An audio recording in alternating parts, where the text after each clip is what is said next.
November 19th, 2023, Sunday. A lot of guys went off.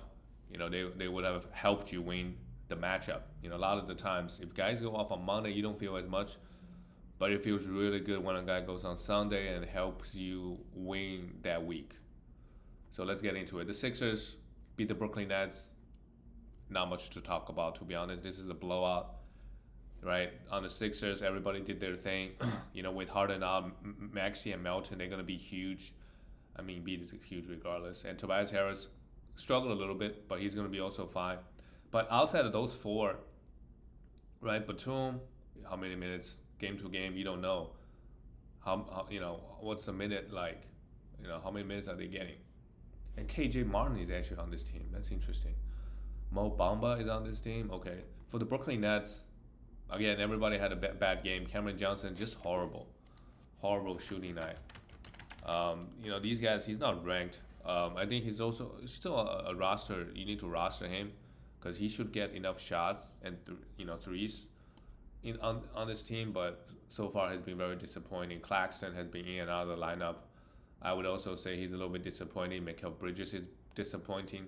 Pretty much when Cam Thomas comes back, who is going to Cam Thomas is probably the best guy behind Mikal Bridges on this. Oh, Claxton should be the best fantasy player, but they all have a bad year. Nobody really Mikal Bridges is only averaging 20 points. So across the board, the Nets are disappointing this year in fantasy, and also record-wise. They don't really have. I mean, they're 6-7, so it's fine. The next game is the Detroit Pistons. Wow, just all the blowouts. They score 142 points to 113. Nothing really stands out. Kate Cunningham continues to struggle from the field. Oscar Thompson took only 5 shots but had 9 points, 10 rebounds, a steal and a block. The turnovers and the fouls are a concern, but he's been really good in fantasy and in real life too. Jaden Ivey got the start because Killian Hayes is out. Jalen Duren is still out. So Isaiah Stewart got the start, plays just 21 minutes. At this point, right, if you don't need rebounds, there's no reason to stream Isaiah Stewart. Even if he has a back-to-back-to-back, he give you nothing else most nights. And Jalen Duren is still out. Let's see when he does come back. He's been, the first couple weeks he's played pretty well. For the Toronto Raptors, they mainly played their 6 guys. OG Anunoby came back, had 2 steals and 9 points. That's pretty good. Siakam, Pirtle, Scotty, Dennis Schroeder. Scotty, another well-rounded game with great efficiency, but no defensive stats here. Schroeder, 17 points and 7 assists. That's what he does on this team. He's going to get some points. He's going to get some assists. Pirtle had 1 steal and 3 blocks. He's averaging less than a block on the season steal. So he needs to start racking up more steal blocks. Sorry. He's averaging 1.1 blocks. Okay, after this game.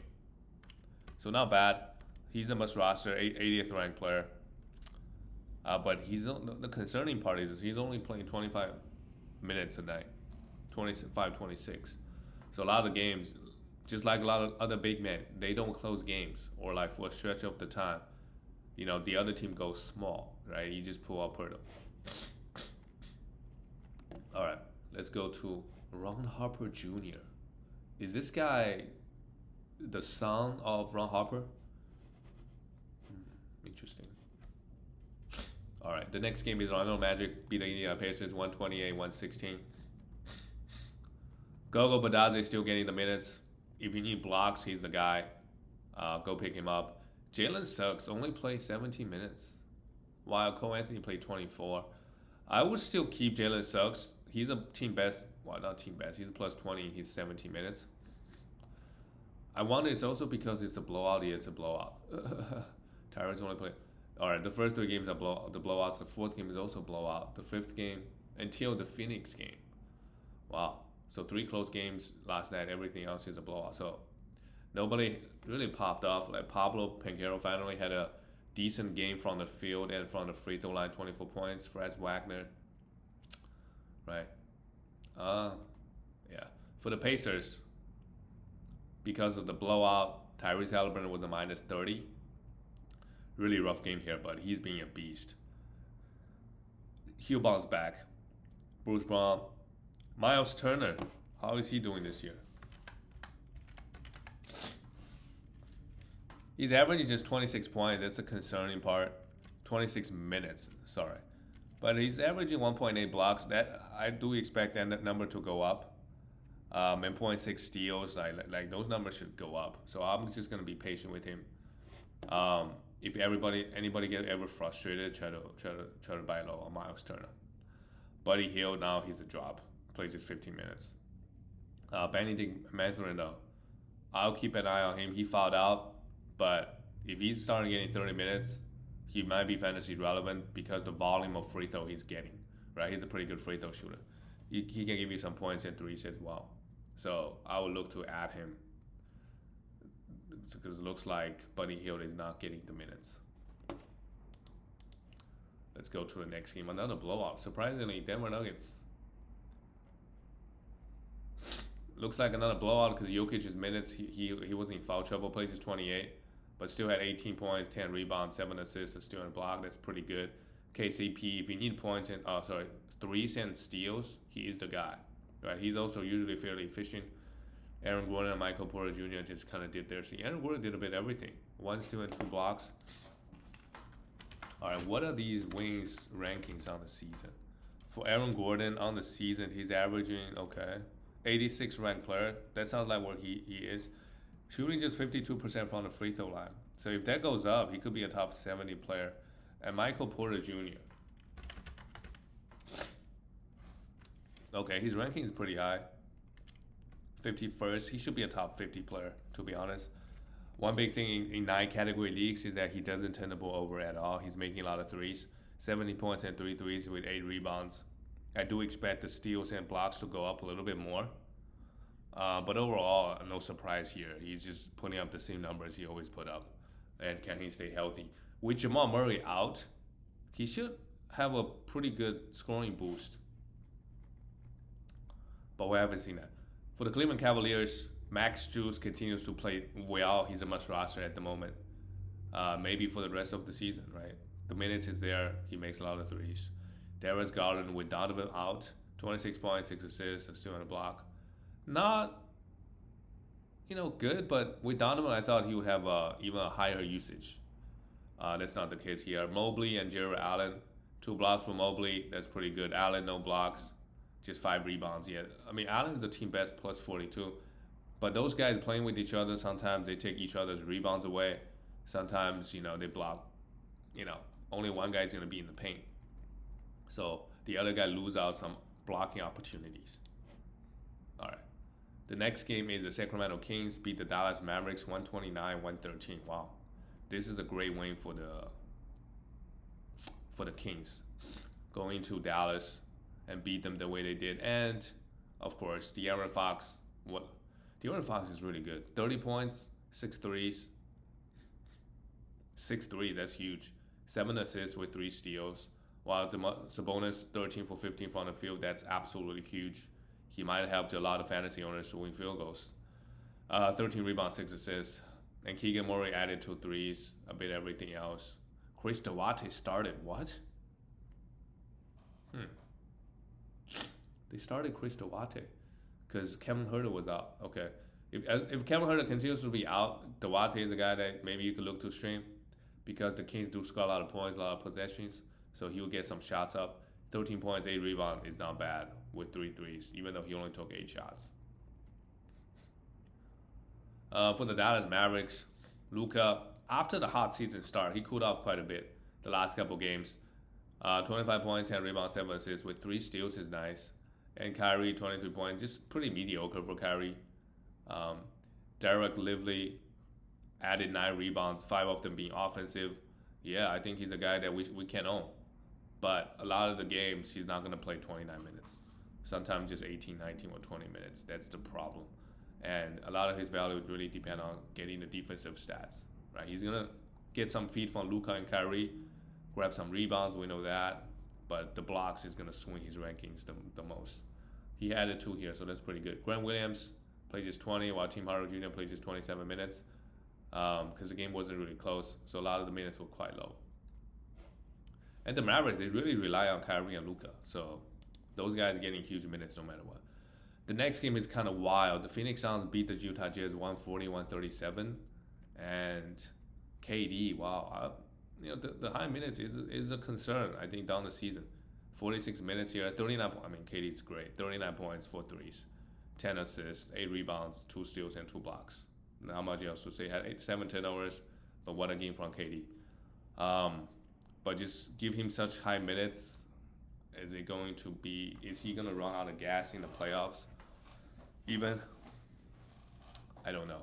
Maybe when Beal comes back, sometimes KD is going to sit out a little bit more. Devin Booker also in and out of the lineup. Not the best game. 8 for 21. Still had 26 points and 8 assists.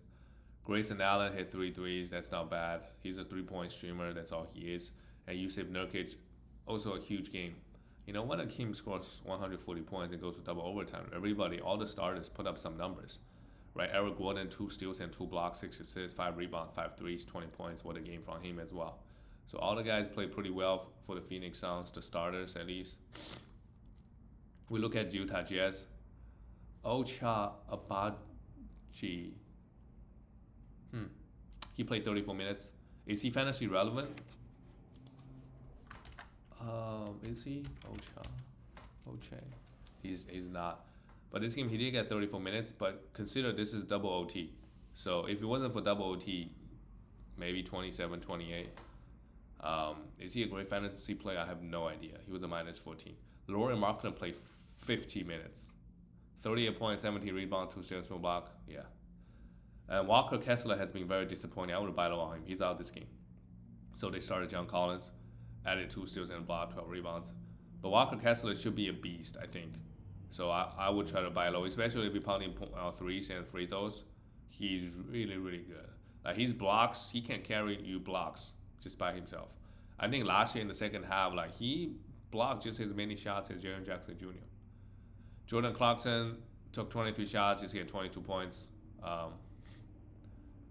Kind of bad efficiency night. And Keontae George, 2 for 12. He's a must-roster guy, I think, at the moment. Right? He's getting the minutes, 11 assists here, 5 rebounds, and 7. I mean, if you want assist, right? Assist is a big part.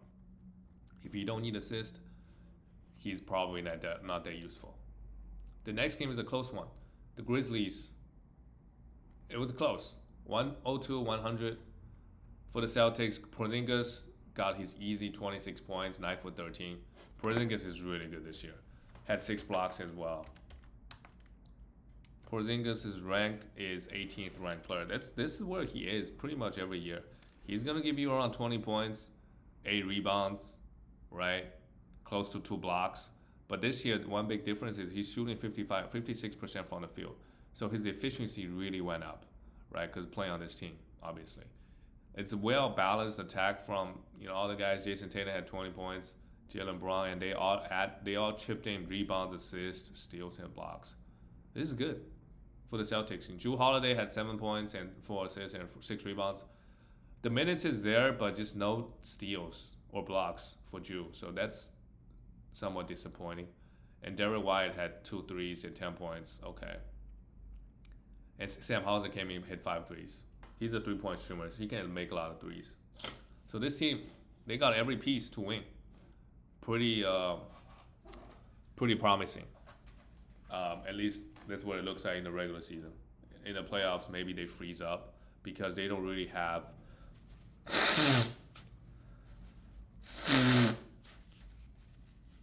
a guy that can settle it down like last year or the last 2 years in the playoffs. A lot of times it's just isolation, and Jason Tatum just does a step back. Just really, if Jason Tatum can post up a little bit more or have one ways hey, you really need to get a bucket. Jason Tatum be like, okay, I'm going to step back 3 here. Going to dribble, and step back 3. And that has not been working out for them so far, right? And a lot of times, you dribble, they throw a double team at you, and the ball ends up in Marcus Smart, and Marcus Smart left the team. But that's what happened a lot of the times in the playoffs last year.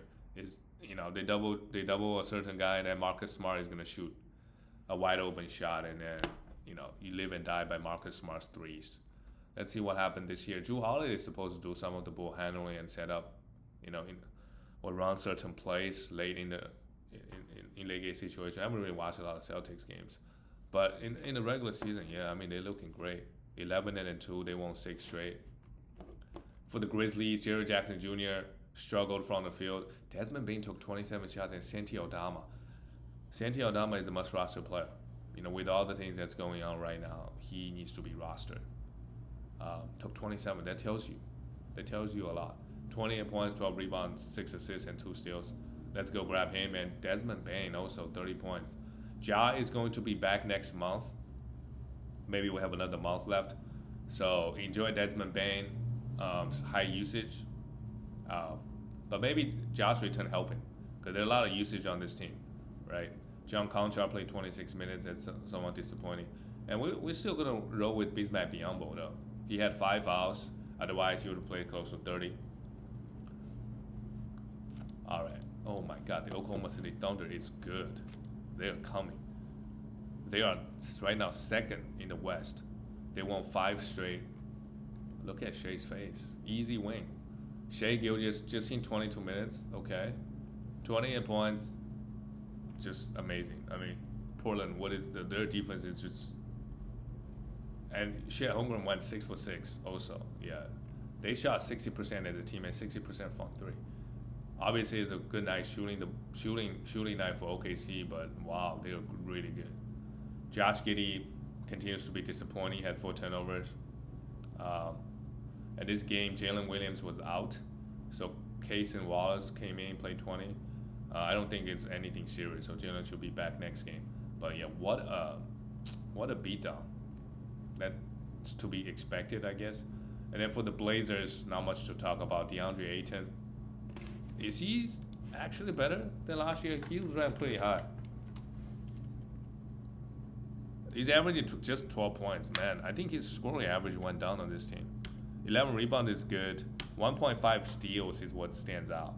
I don't think that's sustainable, but the blocks should go up, but he's still not blocking shots. He's still more or less the same guy when he was on Phoenix Suns. He's averaging 12 points, right? And with all the guards out, just 7 field goal attempts. Yeah. Skylar Mays, I think he's also a must roster if you want assists in category leagues. It's really helpful. 7 assists and 2 blocks, and 26 minutes. Shaedon Sharpe, who's been putting up some nice numbers, but when all the guards come back, he's gonna lose out a ton. Matisse Thybulle played 20. Yeah. Jeremy Grant played 27 minutes. Just every time I look at him, he put up numbers like this. This game only 14 points, but sometimes it's 20 points and 1 or 2 threes and not much else. He's a guy that if he shoots the ball really well for a stretch, try to sell him. He's not really providing a lot of other things. All right. The last game of the night is the Lakers. They beat the Rockets 104-105. Barely beat them. The Rockets also a great team this year. Oh my God, look at Fred VanVleet. Fred VanVleet's minutes has been huge. So I would say he's been fairly good. He started a little bit slow.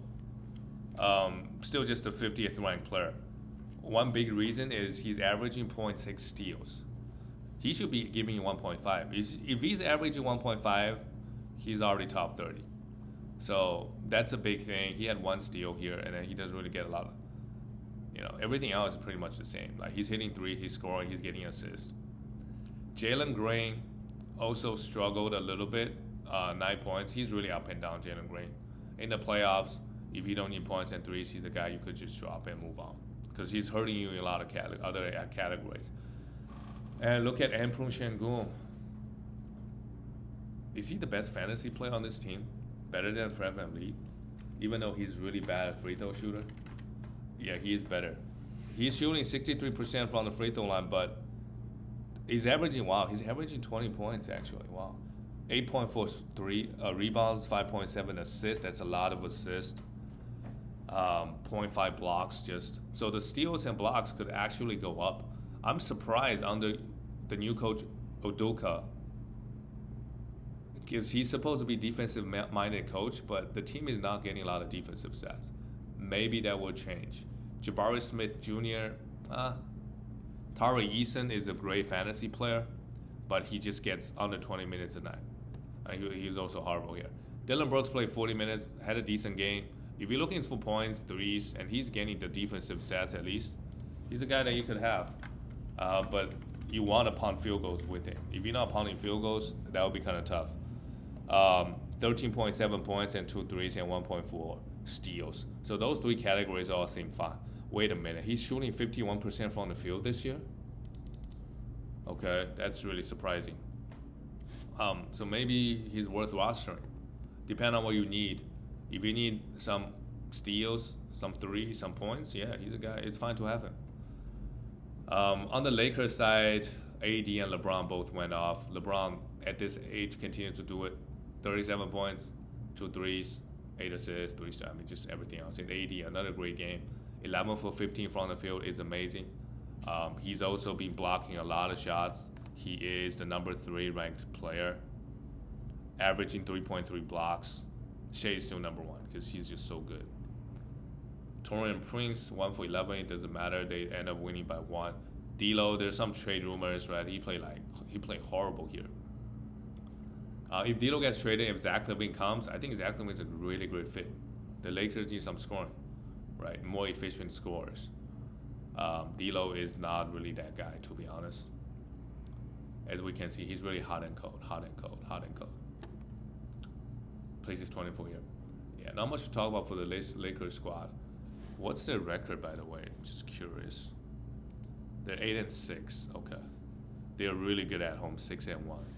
All right, guys. I will see you tomorrow.